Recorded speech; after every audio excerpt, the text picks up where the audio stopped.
और सभी भक्तों को हृदय से धन्यवाद कीर्तन में भाग लेने के लिए। अभी हम लोग मंगलाचरण करते हैं। ओम अज्ञानतिमिरान्धस्य ज्ञानांजन शलाकया चक्षुरुन्मीलितं येन तस्मै श्री गुरुवे नमः। श्री चैतन्य मनोभीष्टं स्थापितं येन भूतले स्वयं रूप कदा मह्यं ददाति स्वपदान्तिकं। वन्देऽहं श्री गुरु श्रीयुतपद कमलं श्री गुरु वैष्णवांच च श्री रूपं सागर जातं सहगण रघुनाथं वितं तं सजीवं स्वाधेतं सावधूतं परिजं सहितं कृष्ण चैतन्य देवं श्री राधा कृष्ण पादान सहगण ललिता श्री विशाखा वितांत च। नम ओम विष्णुपादाय कृष्ण पृष्ठाय भूतले श्रीमते भक्ति वेदांत स्वामिन इति नामिने। नमस्ते सारस्वती देवे गौरवाणी प्रचारिणे निर्विशेष शून्यवादी पाश्चात्य देश तारिणे। वांछा कल्पतरुभ्यश्च कृपा सिन्धुभ्येव च पतितानां पावनेभ्यो वैष्णवेभ्यो नमो नमः। नमो महावदान्याय कृष्ण प्रेम प्रदायते कृष्णाय कृष्ण चैतन्य नामने गौरत्विषे नमः। हे कृष्ण करुणा सिंधु दीन बंधु जगतपते गोपेश गोपिका कांत राधा कांत नमस्तुते। तप्त कांचन गौरांगी राधे बिंदावनेश्वरी वृषभानुसुते देवी प्रणमामि हरिप्रिये। नीलांचल निवासाय नित्याय परमात्मने बलभद्र सुभद्रायां जगन्नाथाय ते नमः। जय श्री कृष्ण चैतन्य प्रभु नित्यानंद श्री अद्वैत गदाधर श्रीवासादि गौर भक्तबिंद मुखम करोति वाचालम पंगुलंघ्यं यत्कृपातमहं वन्दे श्री गुरुमतीन तारिणं परमानंद माधवम श्री चैतन्य ईश्वरम। हरे कृष्ण कृष्ण कृष्ण हरे हरे हरे राम राम राम हरे हरे। श्री श्री मंगलाचरण की जय। शिला प्रभुपाद की जय। हरे कृष्णा। आज के इस भागवतम चर्चा में दंड प्रणाम माता जी। आज के इस भागवतम चर्चा में सभी भक्तों का हार्दिक स्वागत है।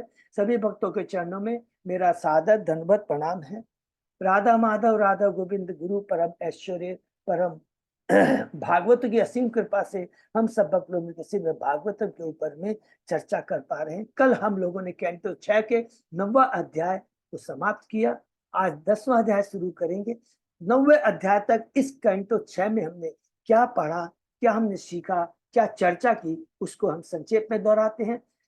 पहले तीसरे अध्याय में है अजामिल की कथा के माध्यम से सुखदेव गोस्वामी परीक्षित महाराज को ये स्थापित करते हैं कि भगवान का भक्त, भगवान की भक्ति बड़ी दिव्य होती है और भगवान का नाम।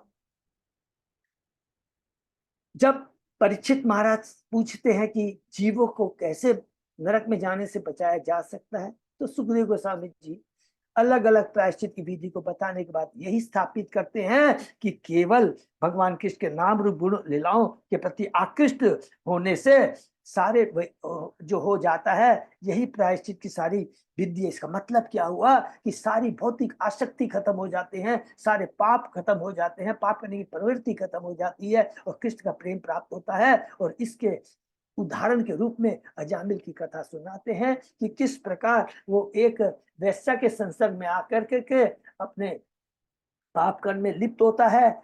यमदूत आते हैं उसे लेने के लिए, लेकिन जैसे ही वो नारायण का नाम का उच्चारण करता है, जो उसके पुत्र के सबसे छोटे पुत्र का नाम था, और ये नारायण नाम भी भगवान की अहेतु की कृपा से उसने रखा था।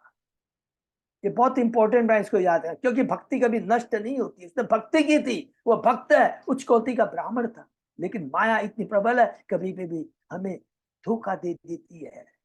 इसलिए कहते हैं हमें भक्तों का कवच, भक्त को संग, भक्त के संग रूपी कवच को बांध के रखना चाहिए, उसके बीच में रहना चाहिए, तो माया कुछ भी नहीं बिगाड़ सकती है।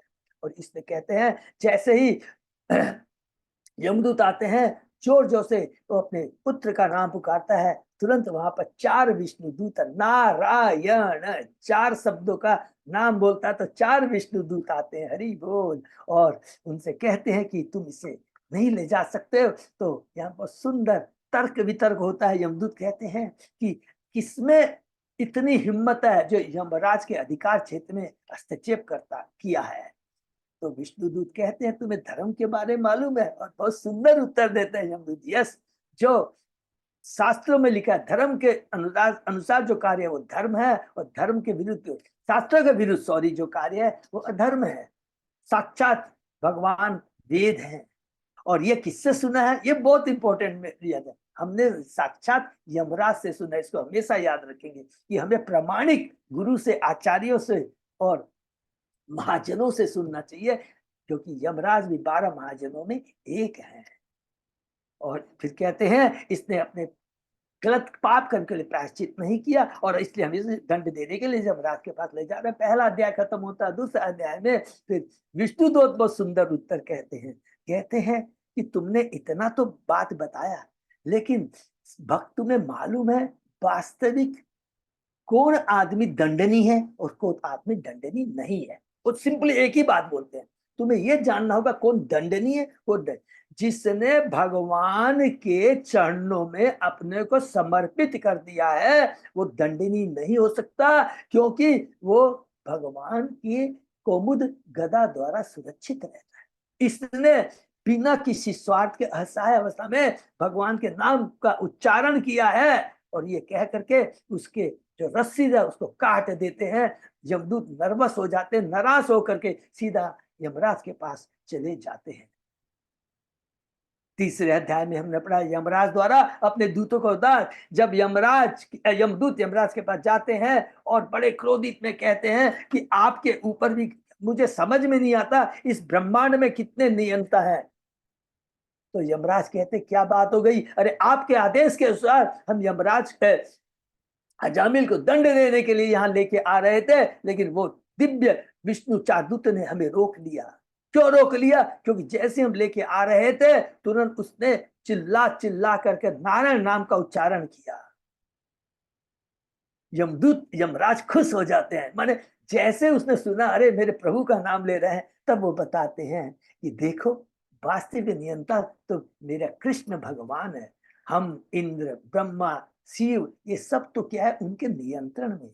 और याद रखो जिसने भगवान के प्रति अपनी शरणागत के प्रति शरणागत हो चुके हैं, कभी भी उनके पास मत जाना, उन्हीं लोगों को मेरे पास में लाना जिनके मुख से हरि नाम का कीर्तन नहीं निकलता है। हरि बोल, जो भगवान के, जिनके सर भगवान के सामने नहीं झुकते हैं। ये 3 अध्याय बहुत इंपॉर्टेंट है। इसके बाद में चौथा अध्याय में है प्रजापति दक्ष द्वारा भगवान से की गई हंस गुई प्रार्थना है। इसमें हमने पढ़ा कि दक्ष जो प्रचेताओं और मरीषा के पुत्र हैं, जो कि पहले तपस्या के लिए चले गए थे, आते हैं और उस किस प्रकार वो, चूंकि उनको क्या आदेश दिया गया है, तुम्हें जनसंख्या बढ़ाना है।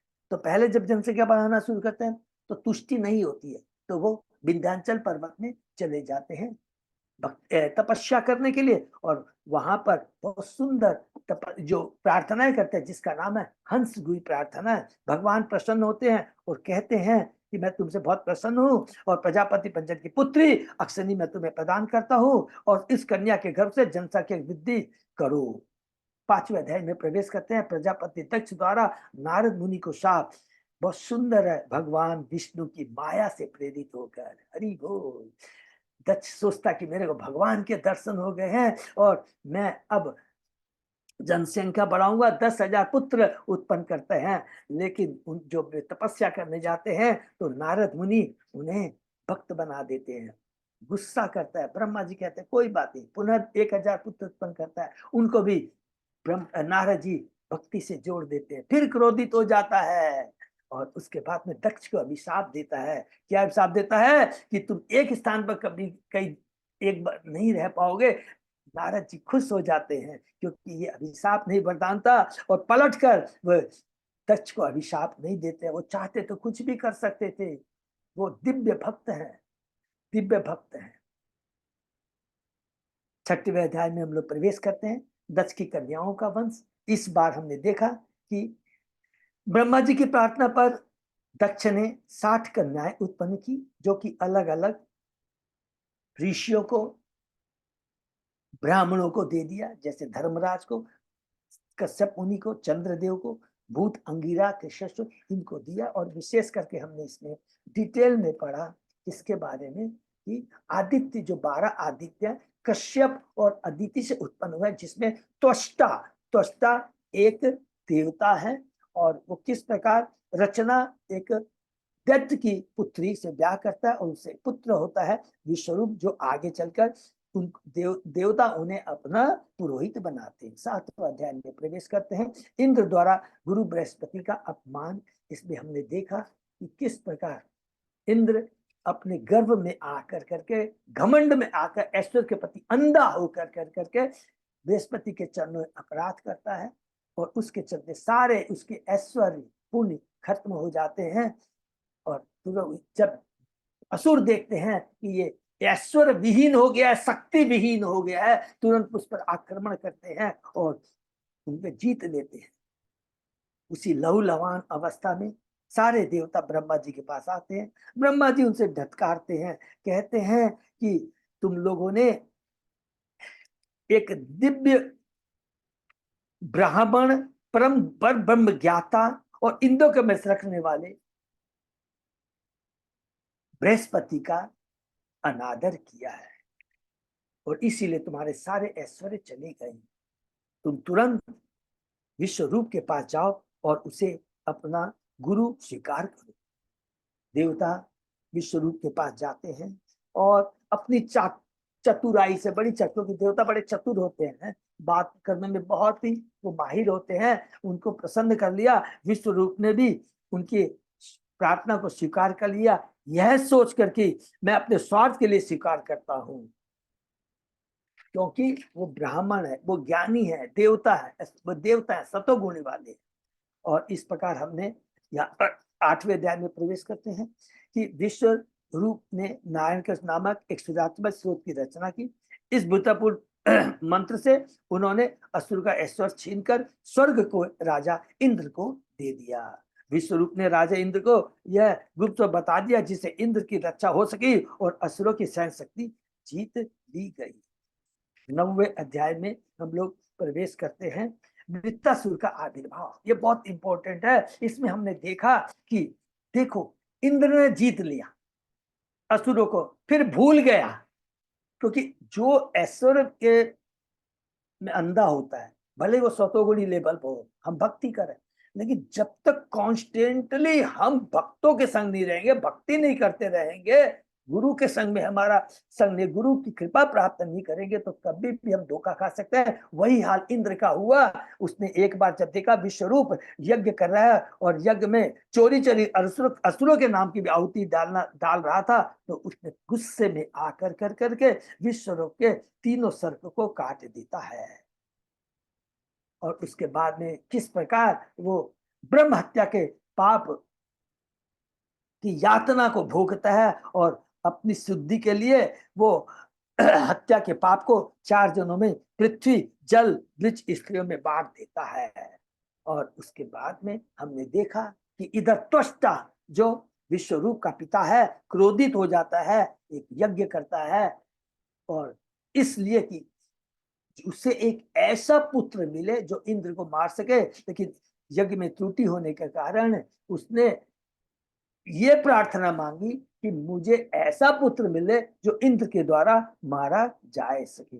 और जैसे ही एक विकराल यज्ञ से एक भयानक व्यक्ति प्रकट हुआ जिसने पूरे ब्रह्मांड को आच्छादित कर दिया, इसलिए उसका नाम वृत्तासुर पड़ा। सारे देवता घबरा जाते हैं और देवता इस बार भगवान के पास जाते हैं, प्रार्थना करते हैं कि कहते हैं श्री भगवान ही एकमात्र आश्रय है, अतः जो मनुष्य से अन्न से अपनी रक्षा की कामना करता है वह अवश्य बड़ा मूर्ख है और कुत्ते की पूंछ पकड़कर समुद्र को पार करने के समान है। चूंकि हम सभी अपने आप को भगवान से पृथक तथा स्वतंत्र ईश्वर के रूप में मानते हैं, इसलिए हम उस भगवान को देखने में असमर्थ है। वो इस प्रकार बहुत अलग अलग तरीकों से भगवान की स्तुति करता है। कहते हैं आप परम गुरु हैं और सब कुछ जानते हैं, कृपा हमारे दुखों को दूर करे, हमें शरण दीजिए।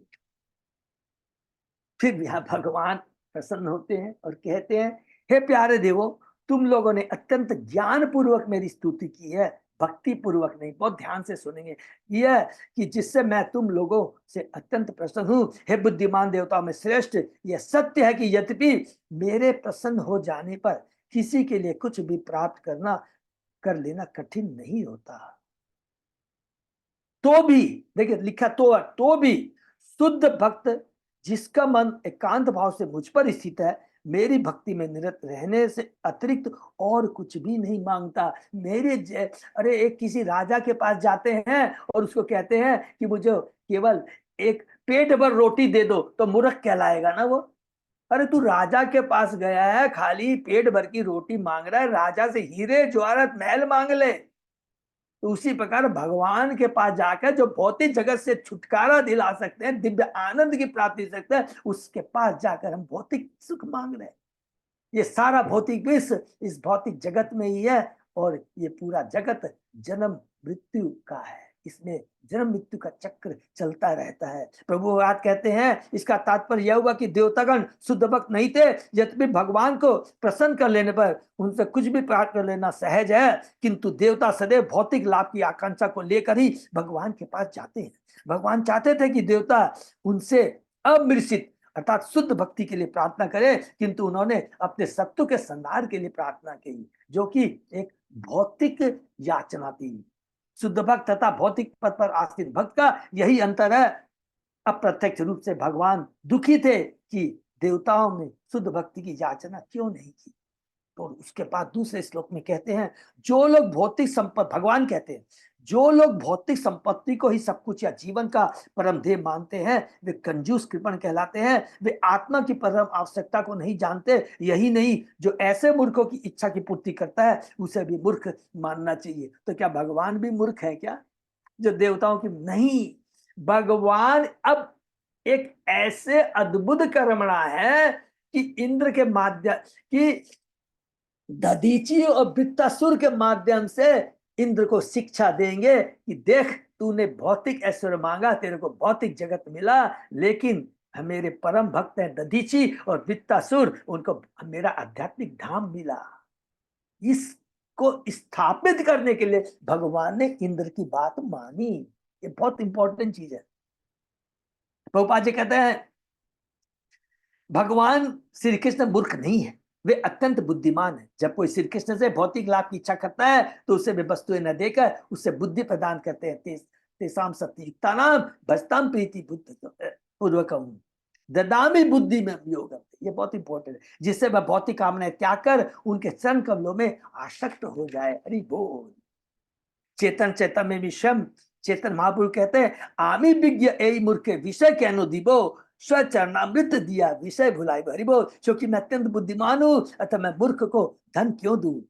भगवान गीता में कहते हैं, यदि कोई प्रेम पूर्वक मेरी सेवा में निरंतर लगे रहते हैं, तो मैं उसे ज्ञान बुद्धि प्रदान करता हूं, जिसके द्वारा वे मुझसे भौतिक चीज न मांग करके आज भक्ति मांगे और भक्ति करके मेरे धाम पहुंच जाएं। विश्वनाथ चक्रवर्ती बहुत सुंदर बात कहते हैं कि भगवान एक माता की तरह है। अगर बालक अज्ञानी होता है और वो विष मांगता है माता से, तो माँ कभी नहीं देती है।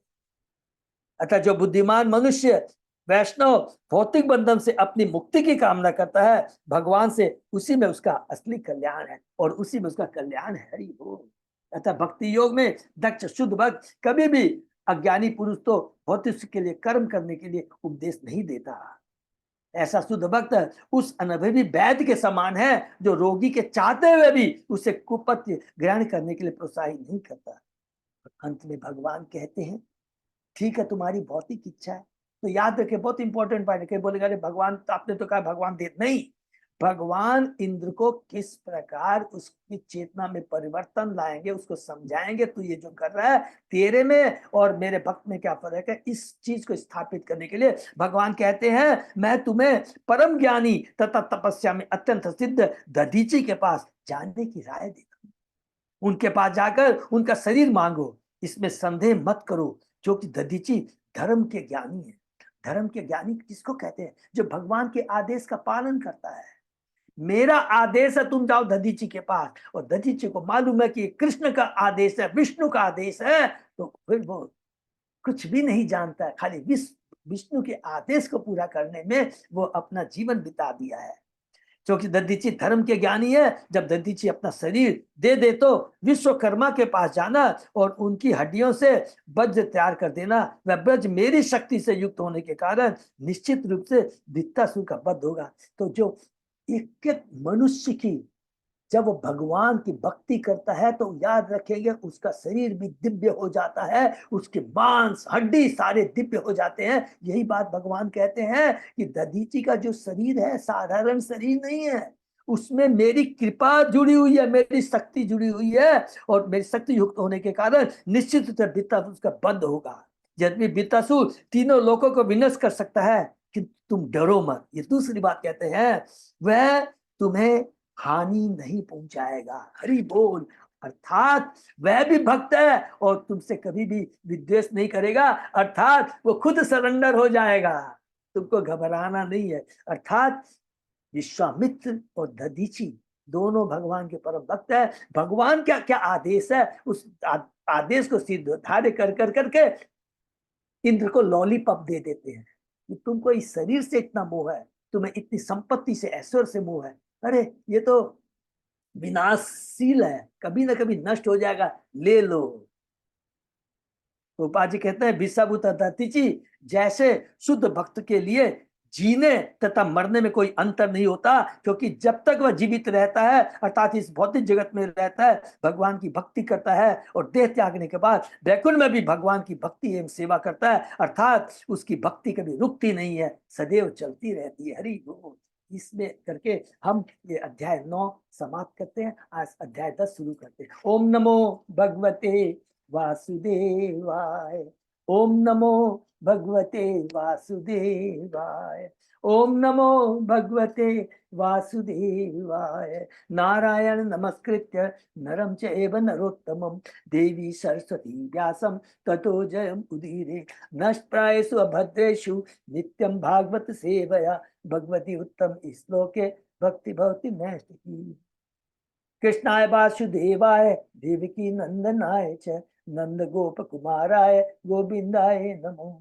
आराधयो भगवान भजेश तनय ततदाम वृंदावनम रमया काचित उपासना व्रजबधु वर्गेण्य कल्पिता। श्रीमद् भागवतम प्रमाणम अम्लम प्रेमा पुनर्तो महान। श्री चैतन्य महाप्रभो मतमिदम तत् आदरो न पर। हरे कृष्ण कृष्ण कृष्ण हरे हरे, हरे राम राम राम हरे हरे। कैंटो 6 अध्याय 10 देवता तथा वृत्तासुर का युद्ध। इस अध्याय में बताया गया कि इंद्र द्वारा दधीची का शरीर प्राप्त करने के पश्चात दधीची की अस्थियों का वज्र बनवाया गया और फिर देवताओं तथा वृत्तासुर के मध्य युद्ध छिड़ गया। श्री भगवान की आज्ञा अनुसार देवतागण दधीची मुनि के पास गए और उनसे उसका शरीर मांगा। दधीची मुनि देवताओं के मुख से धर्म के विषय में सुनना चाहते थे। हरि बोल। अतः उन्होंने हंसी में मजाक में अपना शरीर त्यागने से पहले तो इनकार कर दिया, किंतु बाद में सत्य कार्य को ध्यान में रखते हुए भगवान के आदेशों को ध्यान में रखते हुए उन्होंने शरीर त्याग करना स्वीकार लिया, क्योंकि मृत्यु के पश्चात इस शरीर को कुत्ते तथा गीदड़ जैसे नीच पशु खा जाते हैं। दधीची ने अपने पंच तत्व निर्मित स्थूल देह को मूल पंच तत्वों में समाहित करके अपनी आत्मा को श्री भगवान के चरणों में स्थिर कर दिया। हरि बोल। ये बहुत इंपॉर्टेंट पॉइंट हम लोग डिस्कस करेंगे। इस प्रकार उन्होंने स्थूल शरीर छोड़ दिया। तब विश्वकर्मा की सहायता से देवों ने दधीची की हस्तियों का वज्र तैयार करवाया। इस वज्र से सज्जित वे हाथियों की पीठ पर सवार होकर लड़ने के लिए तैयार हो गए।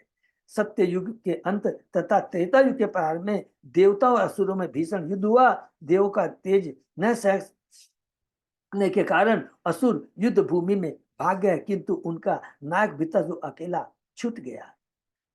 देवों का तेज न सह सकने के कारण अर्थात जो भगवान के द्वारा दिया गया, भगवान की कृपा से इंद्र को ये जो माने वज्र मिला था, जो वज्र मिला था जो कि देवताओं ये सॉरी दधीची की हड्डियों से बना हुआ था, उसकी शक्ति के कारण देवता क्या करेंगे, उनकी शक्ति के कारण वो असुर युद्ध से भागे, किंतु उनका नायक वृत्तासुर अकेला छूट गया। उसने असुरों को भागते देखकर युद्ध भूमि में लड़ने और मरने की महत्ता पर उपदेश दिया। जो युद्ध में जीतता है उसे भौतिक संपत्ति प्राप्त होती है, किंतु युद्ध भूमि में प्राण गंवाने पर उसे स्वर्गीय लोकों में वास मिलता है। सबको याद आए ये बात कौन कहते हैं? कृष्ण अर्जुन को ये बात कहते हैं। जब अर्जुन कहता है कि मैं युद्ध नहीं करूंगा, देखिए युद्ध में मेरे सारे संबंधी गुरु आचार्य, तब भगवान कहते हैं बहुत सुंदर, दोनों ही प्रकार से युद्ध लाभ में रहता है। श्री बादरायणी वाचः इंद्रमेवं समादिश्य भगवान विश्वभावन पश्यताम अनिमेषाणाम तत्रेवांतर्धदे हरि।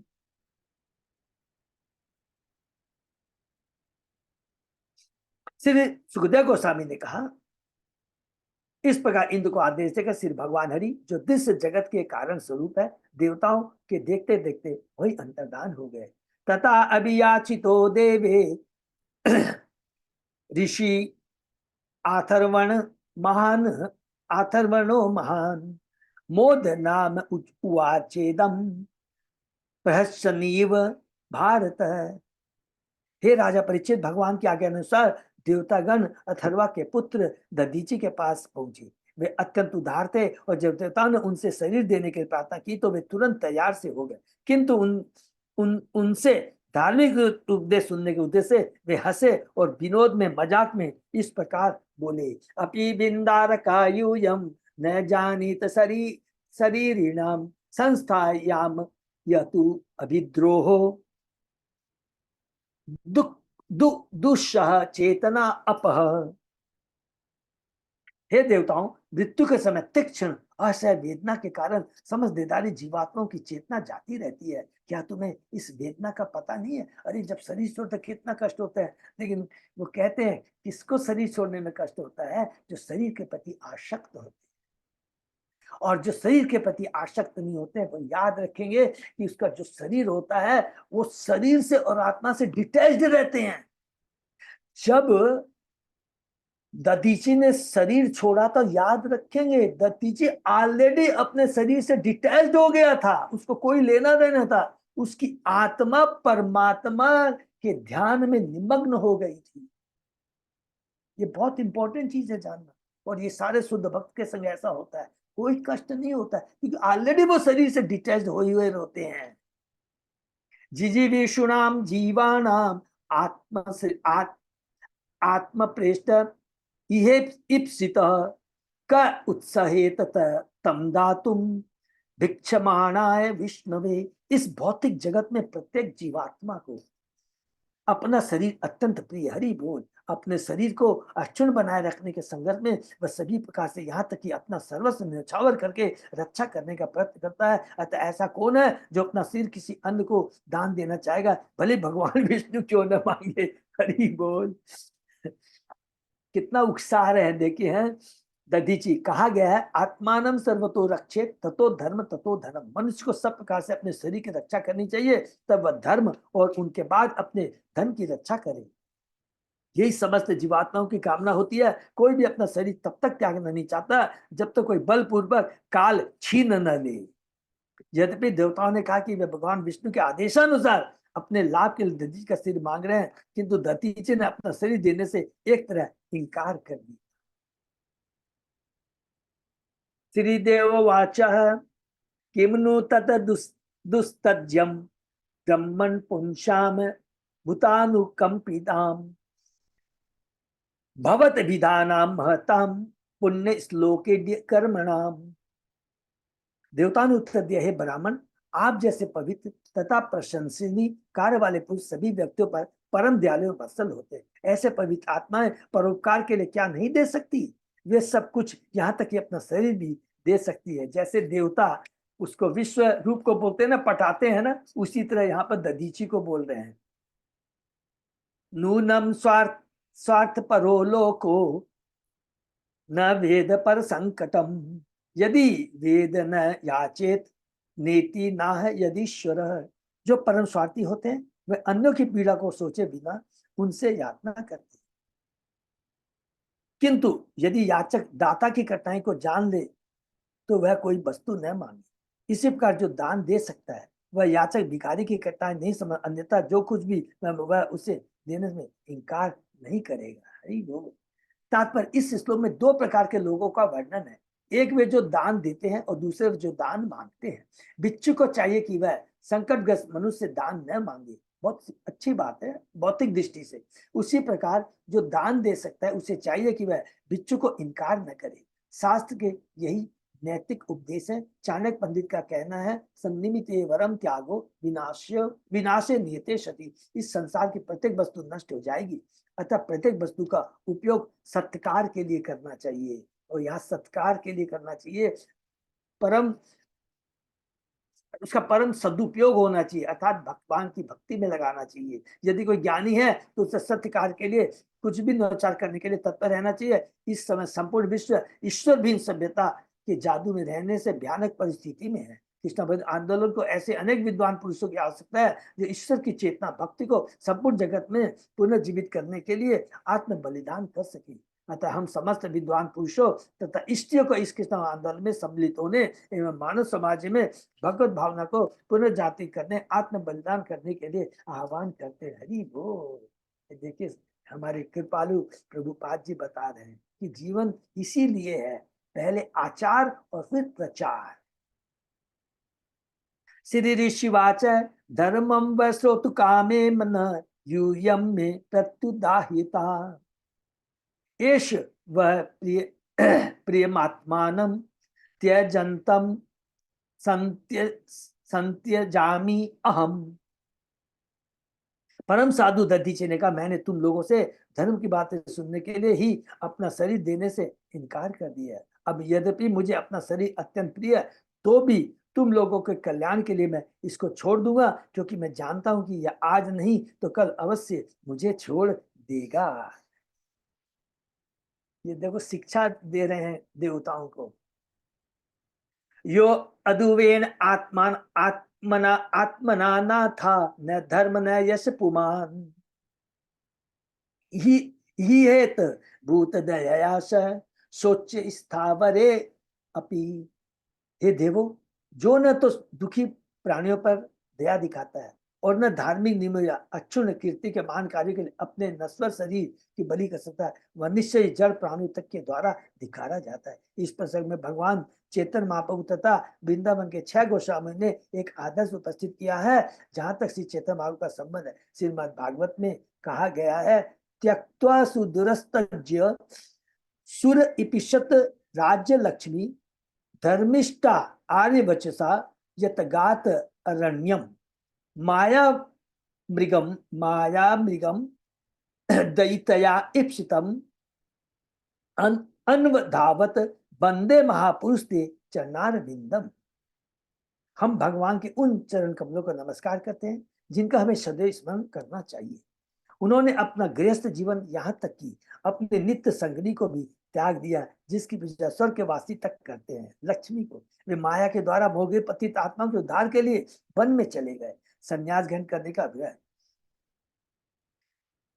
और नागरिक के लिए चलिए संन्यास ग्रहण करने का अभिप्राय नागरिक आत्महत्या, किंतु संन्यास प्रत्येक ब्राह्मण के अनिवार्य है। श्री चैतन्य महाप्रभु की पत्नी अत्यंत तरुणी और सुंदरी थी और उनकी माता अत्यंत स्नेह थी। उनका परिवार इतना मधुर था कि देवता उसकी कल्पना भी नहीं कर सकते। फिर भी संसार की पतित आत्माओं के उद्धार के लिए श्री चैतन्य महाप्रभु ने 24 वर्ष की आयु में गृह त्याग कर संन्यास ग्रहण कर लिया। उन्होंने कठोर सन्यासी का जीवन बिताया।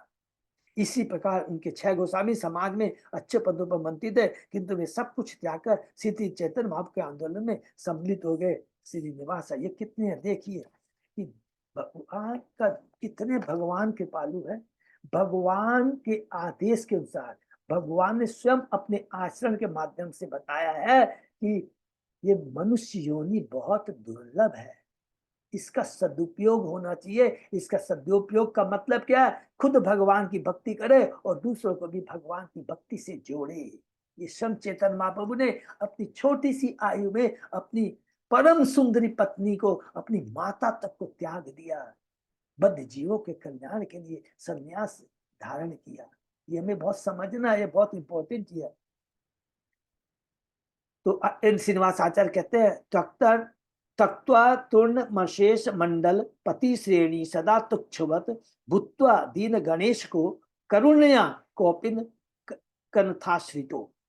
ये गोस्वामी अपने अपने मंत्री, देखिए कितना इंपॉर्टेंट श्लोक है। ये गोस्वामी अपने अपने मंत्री, जमींदार तथा विद्वान पदों को त्याग कर श्री चैतन्य महाप्रभु के आंदोलन में संसार की पतित आत्मा पर अग्रह करने के लिए सम्मिलित हो गए। रूप गोस्वामी, सनातन गोस्वामी, मुसलमान राजा के एक बहुत बड़े मंत्री थे।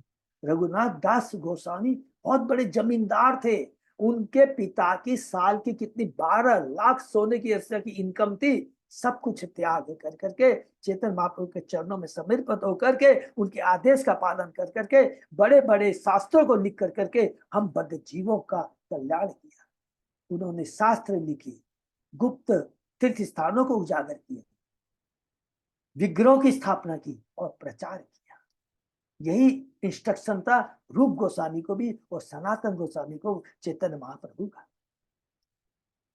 उन्होंने भिक्षुकों का जीवन स्वीकार किया। वे केवल लंगोटी तथा फटी गुंदड़ी धारण करते हुए वृंदावन में रहने लगे और चैतन्य महाप्रभु की आज्ञा का पालन करते थे, जिससे वृंदावन की विगत कीर्ति पुनः प्राप्त हो सके। हरि बोल। अर्थात उन्होंने सारे गुप्त तीर्थ स्थानों को उजागर किया। इसी प्रकार जिन लोगों को सुख सुविधा प्राप्त है, उन्हें चाहिए कि वे पतित पात्मा के उद्धार हेतु कृष्ण आंदोलन में सम्मिलित हो। भूत दया माया मृगम दैत इप्सितम तथा दीन गणेश को करुणया, इन शब्दों से यही अर्थ निकलता है। ये सब उन लोगों के लिए जो मानव समाज को उठाना चाहते हैं अत्यंत सार्थक है। मनुष्य को चाहिए कि श्री चैतन्य महाप्रभु, 6 गोस्वामी तथा उनसे भी पूर्व महर्षि दधीचि के आदेशों का अनुकरण करते हुए कृष्ण भावनामृत आंदोलन में सम्मिलित हो। हरि बोल। क्षणिक शारीरिक सुख के लिए अपने जीवन को व्यर्थ न जाने देकर मनुष्य को चाहिए कि उसे अच्छे कार्यों में लगाए। अंततः इस शरीर को नष्ट होना है, अतः मनुष्य को चाहिए कि इसका उत्सर्ग धर्म फैलाने के शुभ कार्य में करे। उत्सर्ग धर्म, दिव्य धर्म, हरि नाम का कीर्तन, भगवान की भक्ति, भगवान के आदेश को दूसरों में प्रचार करने में लगाए। इस नश्वर शरीर को एतावान अभय धर्म पुण्य श्लोके उपासित यो भूत शोक हर्ष्याभ्यम आत्मा सोचती हृष्यति। यदि कोई मनुष्य दूसरे जीवों के दुख से दुखी होता है और उनके सुख से प्रसन्न होता है, तो पवित्र परोपकारी महापुरुषों द्वारा ऐसे पुरुष के धर्म को अविनाशी माना जाता है। हरि बोल। प्राकृतिक गुणों से प्राप्त शरीर के अनुसार मनुष्य तरह तरह के धर्मों का या व्यवसाय का पालन करता है, किंतु इस श्लोक में असली धर्म की, अर्थात ब्रैकेट में लिख देंगे परम धर्म की व्याख्या दी गई है। प्रत्येक मनुष्य को चाहिए कि दूसरे के दुख से दुखी हो और दुखी और दूसरे के सुख से सुखी हो। आत्मवत् सर्वभूतेषु, दूसरों के सुख तथा दुख को अपना ही मानना चाहिए। इसी आधार पर बौद्धों की अहिंसा का धार्मिक सिद्धांत स्थापित, अहिंसा परम धर्म। जब कोई हमें सताता है तो हमें पीड़ा पहुंचती है, अतः हमें अन्य प्राणियों को नहीं सताना चाहिए। भगवान बुद्ध का ध्येय वृथा पशु हत्या को बंद कराना था, इसलिए उन्होंने उपदेश दिया कि अहिंसा ही परम धर्म है। एक और कोई पशुओं का वध करता रहे और दूसरे धार्मिक कहलावे, ऐसा संभव नहीं है। यह सबसे बड़ी धूर्तता है, सबसे बड़ी धूर्तता है। ये क्या है? पाखंडी बना है। जीसस क्राइस्ट ने कहा हिंसा मत करो, किंतु धूर्त लोग अपने को ईसाई बता कर हजारों कसाई घर चला रहे हैं। इस श्लोक में ऐसी धूर्तता की निंदा की गई है। मनुष्य को दूसरों को प्रसन्न देखकर प्रसन्न होना और उन्हें दुखी देखकर दुखी होना चाहिए। इसी नियम का पालन होना चाहिए। दुर्भाग्यवश इस समय तथाकथित परोपकारी तथा मानववादी लोग बेचारे पशुओं के प्राण लेकर संपूर्ण मानव के सुख का समर्थन कर रहे हैं। इस श्लोक में इसकी संतुति नहीं की गई। इस श्लोक में स्पष्ट कहा गया है कि मनुष्य को सभी जीवों के प्रति दयालु होना चाहिए, क्योंकि सभी जीवों में भगवान परमात्मा के रूप में विद्यमान है, चाहे मनुष्य हो। और दूसरी बात क्या, ममेवान से जीवलोके, जीव भूत सनातन है। सभी भगवान स्वयं कहते हैं सारी आत्माएं चींटी से लेकर ब्रह्मा तक मेरे शाश्वत अंश हैं। चाहे मनुष्य हो, पशु या वृक्ष, ये सभी जीवात्माएं भगवान की संतानें हैं। भगवद गीता में भगवान कहते हैं सर्व योनिषु कौन्ते मूर्ते संभवन्ति या तासाम ब्रह्म महत योनि अहम बीज प्रदय पिता। ये कुंती पुत्र, यह समझ लेना चाहिए सभी प्रकार की योनियां चींटी से लेकर ब्रह्म तक इस भौतिक प्रकृति में जन्म लेने के कारण ही संभव है। और मैं बीज प्रदाता पिता हूँ। मैं पुरुष हूँ, प्रकृति स्त्री है, मैं बीज प्रदान करता हूँ। इन जीवात्माओं के विभिन्न रूप उनके बाह्य वस्त्र हैं। प्रत्येक जीव वास्तव में आत्मा है जो ईश्वर का अंश है, इसलिए किसी एक प्रकार के जीव का पक्षपात नहीं करना चाहिए। वैष्णव समस्त जीवों को ईश्वर का अंश मानता है, जैसा कि भगवान भगवद गीता में बहुत इंपॉर्टेंट है। विद्या विनय संपन्न ब्राह्मणे गवि हस्तिनी सुनी च पाके च पंडिता समदर्शिन है। यथार्थ ज्ञानी विद्या विनय युक्त, माने इसको कहते हैं उच्च। भागवतम में भी जो नेमी महाराज को नव योगेंद्र है, हम लोग पढ़ेंगे, यही बात बताते हैं। जब नेमी महाराज पूछते हैं कि आपने भक्ति के बारे में बताया, तो भक्त के बारे में भी बताइए। तब वो बताते हैं भक्त 3 तरह के होते हैं।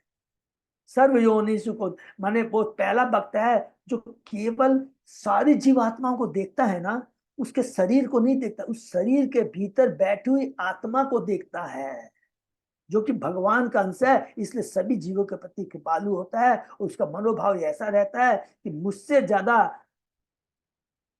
अधम और कोई नहीं है, सारे उत्तम है, खाली मैं ही अधम, ये भावना रहती है। बहुत सुंदर है।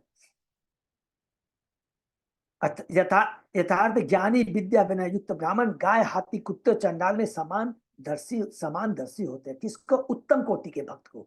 ब्रह्मभूत प्रसन्नात्मा न सोचती न कांचती सम सर्वेषु भूतों से मद भक्ति लभते परम। दिव्यत्व प्राप्त पुरुष को तत्काल पर ब्रह्म की अनुभूति होती है और वह परम प्रसन्न हो जाता है। वह न तो शोक करता है और न किसी वस्तु की इच्छा करता है। वह सब प्राणियों में संभाव रखता है। इस अवस्था में वह मुझमें शुद्ध भक्ति प्राप्त करता है। अतः वैष्णव सचमुच पूर्ण मानव है। अतः वैष्णव सचमुच पूर्ण मानव है। हरि बोल। वे वास्तव में मानव है, क्योंकि दूसरे को दुखी देकर शोक करता है और अन्य को प्रसन्न होता है। यही वास्तविक में मनुष्य कहलाया जाएगा। वैष्णव पर दुखी होता है। वह बद्ध जीवों को भौतिकता से दुखी देकर सदैव दुखी होता है। इसलिए वैष्णव सारे संसार में किसी उपदेश देने में सदैव व्यस्त रहता है। वो क्यों दुखी रहता है? हे भगवान की जीवात्माओं, तुम लोग इस भौतिक जगत में कष्ट पा रहे हो, इसका कारण बताता है, उन्हें समझाता है और उसके बाद में वो उन्हें भगवान से जोड़ता है। यह है रियल परोपकार। यही है मनुष्य जीवन की सार्थकता। अहो दैन्यम अहो कष्टम पारक्ये क्षण भंगरे यत्न उपकुर्यात अस्व अर्थ मर्त्य स्वज्ञाति विग्रहे। यह शरीर जिसे मनुष्य के पश्चात कुत्ते तथा गीदड़ खा जाएंगे, मेरे अपने किसी काम का नहीं है। कौन कह रहे हैं? दधी जी कह रहे हैं। यह माने शिक्षा दे रहे हैं सब, ये भगवान के माध्यम से, भगवान की कृपा से देवताओं को एक परम भक्त के मुखार बिंद से शिक्षा दी जा रही है। मेरे अपने किसी काम का नहीं है, या कुछ काल तक ही काम आने वाला है और किसी भी क्षण नष्ट हो सकता है। क्यों न इसका मैं लाभ उठाऊं। भगवान के आदेश के अनुसार इस शरीर को मैं त्याग दूं। यह शरीर तथा इससे सभी कुटुंबी तथा धन परोपकार में लगने चाहिए, अन्यथा वे सब दुख एवं दैन्य के कारण बनेंगे। केवल अपना ही शरीर नहीं, अपने कुटुंबी, धन, परिवार को, सबको, धन को भगवान की सेवा में लगाना, प्रचार में लगाना चाहिए। कुटुंबी लोगों के भगवान से, कुटुंबी को लोगों को भी, मित्र को भी भगवान से जोड़ना चाहिए। हरि बोल। श्रीमद् भागवत में अन्यथा ऐसा ही उपदेश दिया गया है। एतावत जन्म साफल्यम देहि नामी देहिषु प्राणे अर्थे धिया वाचा श्रेय आचरणम सदा।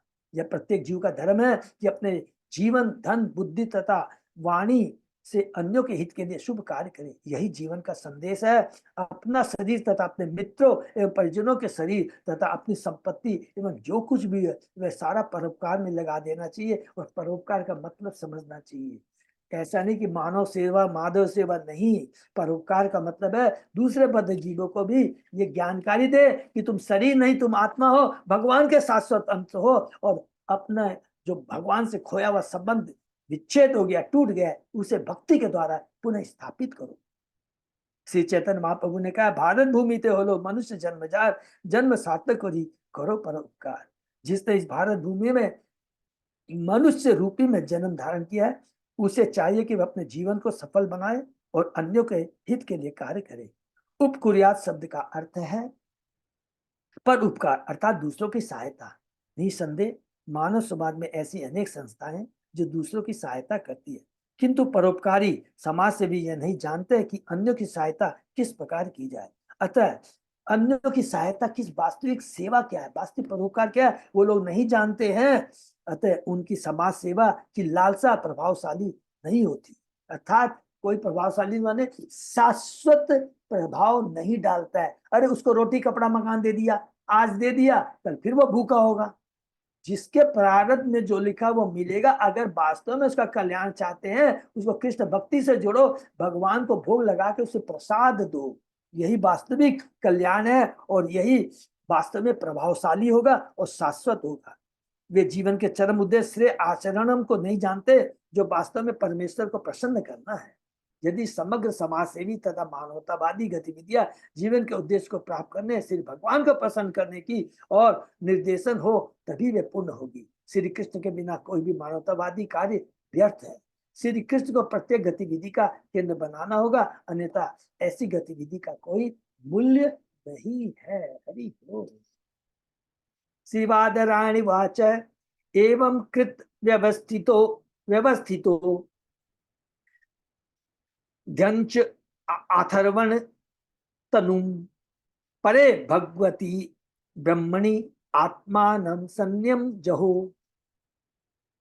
श्री सुखदेव गोस्वामी ने कहा, इस प्रकार अर्थुआ के पुत्र दधीचि मुनि ने देवताओं की सेवा के लिए अपना शरीर त्यागने का निश्चय किया। हरि बोल। उन्होंने अपने आप आत्मा को श्री भगवान के चरणारविंद में रखकर पंचभूत से निर्मित अपने स्थूल शरीर को त्याग दिया। ये बहुत इंपॉर्टेंट चीज है। अर्थात उन्होंने अपनी दिव्य शक्ति, दिव्य भक्ति की शक्ति के माध्यम से तुरंत अपने शरीर को ऑलरेडी वो डिटेच रहते हैं, कोई शरीर के प्रति आसक्ति नहीं, लेकिन यहाँ पर स्पेशली बोला गया अपने। देखिए, वो आत्मा शरीर के अंदर में है, लेकिन शरीर के प्रति कोई आसक्ति नहीं है। अपनी भक्ति के साथ उसको डिटैच कर लिया, बोला अब इसको ले जाओ। उस समय क्या होता है, कोई भी कष्ट नहीं होता है। ये बहुत सूक्ष्म बातें। जैसा कि परे भगवती ब्रह्मण्यात्मानम संन्य शब्दों से प्रकट होता, दधीचि ने अपने आत्मा को स्वयं श्री भगवान के चरणों पर चढ़ा दिया।